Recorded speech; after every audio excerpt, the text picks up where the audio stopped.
Merci de votre fidélité renouvelée à EAD TV, la première chaîne éducative du Congo. Tout de suite, les titres. Rentrée andragogique 2021-2022, le directeur par intérim du ministre de l'Enseignement préscolaire, primaire, secondaire et de l'alphabétisation, David Bokeh, a fait la ronde des centres de réscolarisation de Brazzaville. Les détails à suivre dans ce journal. Et puis, à l'occasion de son premier anniversaire, la rédaction de EAD TV nous fait revivre l'ambiance qui a prévalu à la cérémonie d'inauguration de cette chaîne. C'est tout pour la vitrine de cette édition. Madame, Messieurs, les détails. Dans le cadre de la rentrée andragogique 2021-2022, une délégation du ministère de l'Enseignement préscolaire, primaire, secondaire et de l'alphabétisation, conduite par son directeur de cabinet par intérim David Bokeh, a effectué une descente dans quelques centres de réscolarisation de Brazzaville. Objectif, se rendre compte de l'effectivité de la reprise des cours dans ces établissements. Le centre Luango Marine, l'Institut des jeunes sourds et le centre de réscolarisation de Ngamako ont constitué la première étape de cette ronde. Loïc Kwamba. Ces centres de réscolarisation permettent de renforcer les capacités des élèves ayant abandonné les études et qui, aujourd'hui, décident de reprendre les cours. Avec 3 ans au cycle primaire, les élèves se disent satisfaits de la reprise des cours. C'est ma première fois et les cours se passent très bien avec Messi Kaye. Après ces centres, David Bokeh et sa délégation se sont dirigés dans les centres d'alphabétisation. Juste après, la délégation s'est dirigée au centre d'alphabétisation. Là-bas, le directeur de cabinet par intérim du ministre de l'Enseignement préscolaire, primaire, secondaire et de l'alphabétisation a plutôt encouragé les élèves. Suivez. Au total, près de 50 élèves ont répondu présents dans ces centres d'alphabétisation en ce premier jour de la rentrée andragogique. David Bokeh rappelle qu'il n'est jamais trop tard pour apprendre, peu importe l'âge. Tu le dis, il n'est jamais trop tard. Voilà. Nous voulons vous voir comme nous, vous plus que nous demain, que vous passez plus que nous demain. Il y a parmi nous ceux qui sont passés par là. Les élèves de ces centres d'alphabétisation expriment leur doléance à David Bokeh en demandant l'ouverture pour une première au Congo d'un lycée d'alphabétisation. Le gouvernement doit nous accorder son approbation afin que ces derniers, nos collègues, ont eu leur BPC. Et malheureusement, ils sont d'autres par ailleurs. Donc nous aimerions que vous savoir notre propre lycée à nous. Comme ça. Cette journée a été conclue par la visite des centres d'alphabétisation des cours du soir.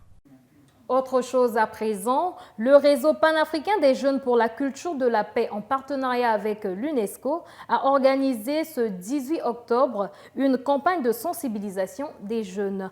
Campagne au cours de laquelle ils ont été édifiés sur la culture de paix, de non-violence et du vivre ensemble. Love Pana nous en dit plus.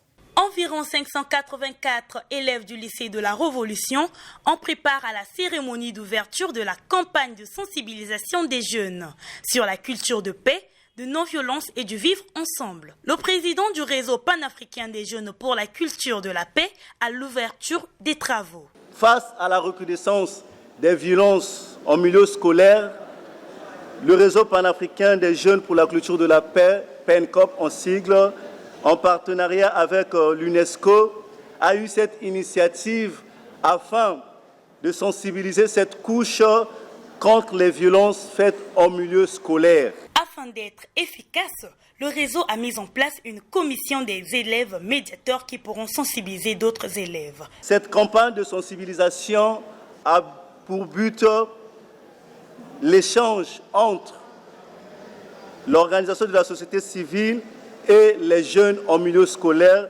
ainsi que la création d'une cellule de veille communautaire qui veillera en cas de violence en milieu scolaire. Cette campagne est un moyen pour nous afin d'échanger avec vous en tant que jeunes pour essayer de trouver des solutions contre ce phénomène que nous vivons tous les jours. Cette sensibilisation se poursuivra dans d'autres établissements publics et privés de la ville de Brazzaville. Et comme je l'ai dit en titre, 14 octobre 2020, 14 octobre 2021, voici déjà un an jour pour jour que la première chaîne éducative du Congo, EAD TV existe. Et dans le cadre justement de la célébration de son premier anniversaire, la rédaction de EAD TV vous propose de suivre le discours du ministre Anatole Koliné Makosso, actuel Premier ministre chef du gouvernement, à l'inauguration de cette chaîne née de la volonté du gouvernement congolais avec l'appui de l'UNESCO.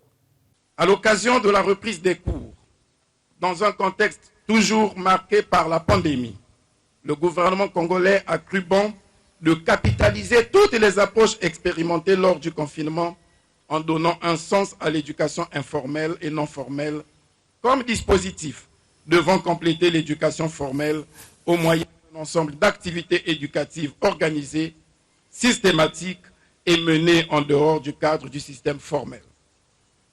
Cela implique un apprentissage avant, après, aussi bien que pendant la scolarité, par le biais de la famille et de formes plus vastes d'interaction sociale.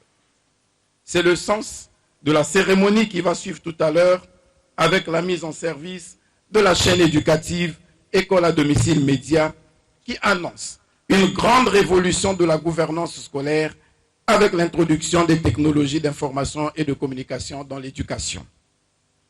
En tant que plateforme d'hébergement et de diffusion, la chaîne éducative web radio et télé L'école à domicile utilise les réseaux sociaux pour diffuser des cours en audiovisuel, mais aussi des documents, émissions et informations à caractère éducatif. Elle dispose, outre le studio radio, d'un plateau technique conçu de façon à permettre l'interactivité par webinaire. Ce plateau technique comprend un studio pour la diffusion en direct et un studio pour la diffusion en différé. Ce dernier sert également de studio de simulation et d'enregistrement de cours ou de spectacles. Les deux studios sont équipés d'un matériel haut de gamme Blackmagic avec 7 caméras, dont 4 pour le studio du direct et 3 pour le studio d'enregistrement. Une régie numérique moderne reliée aux 2 studios et à la salle de conférence. L'inauguration de cette chaîne éducative par vous, Madame la Directrice Générale, est pour nous un acte de reconnaissance qui annonce la renaissance et le renouveau de notre système éducatif. Elle rappelle la place que devra désormais occuper l'éducation non formelle dans le système scolaire au regard de l'objectif de développement durable numéro 4 et de l'agenda 2030 pour l'éducation. Le gouvernement congolais l'a bien compris et s'engage vers un paradigme éducatif, holistique et inclusif en créant des passerelles sûres et pratiques entre l'éducation formelle et l'éducation informelle et non formelle. Plusieurs personnalités étaient présentes à cet événement, pour ne citer que les ministres de la Communication et des Médias Thierry Mongala et Bruno Jean-Richard Etoile de l'enseignement supérieur à l'époque.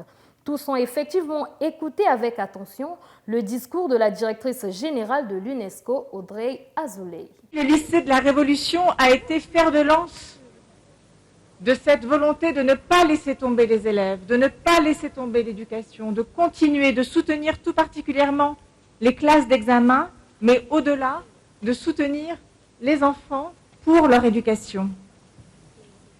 Alors, du côté de l'UNESCO en particulier, des Nations Unies en général, nous avons voulu soutenir vos efforts en proposant des cadres, comme vous l'avez dit, qui permettent de concilier pour le retour et pour l'ouverture des écoles à la fois le droit à la santé et le droit à l'éducation, qui est un droit fondamental, mais aussi faire une coalition de tous les partenaires de l'éducation pour assurer, lorsque le retour à l'école n'était pas possible, une éducation à distance. Et une des grandes leçons que nous devons tirer, que nous pouvons tirer, c'est que l'éducation est l'affaire de toute la société. C'est l'affaire des familles, c'est l'affaire des médias, c'est l'affaire du secteur privé, de la société civile, qui tous doivent soutenir les efforts publics en faveur de l'éducation.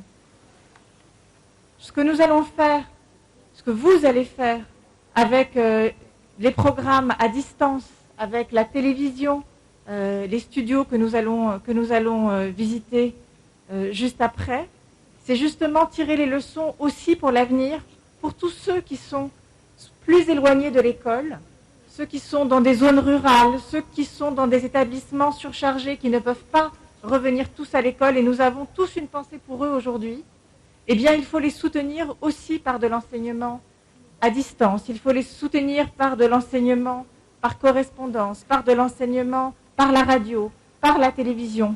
Toute la société doit se mettre au service de l'éducation. Vous disant cela, je sens que je vous retiens de revenir dans vos salles de classe, et ce n'est pas bien.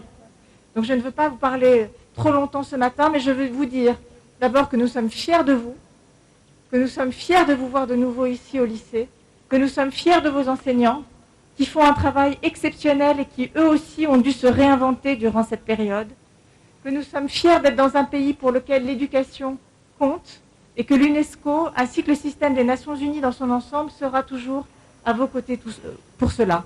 Alors bonne rentrée, nous sommes avec vous et nous sommes fiers de vous.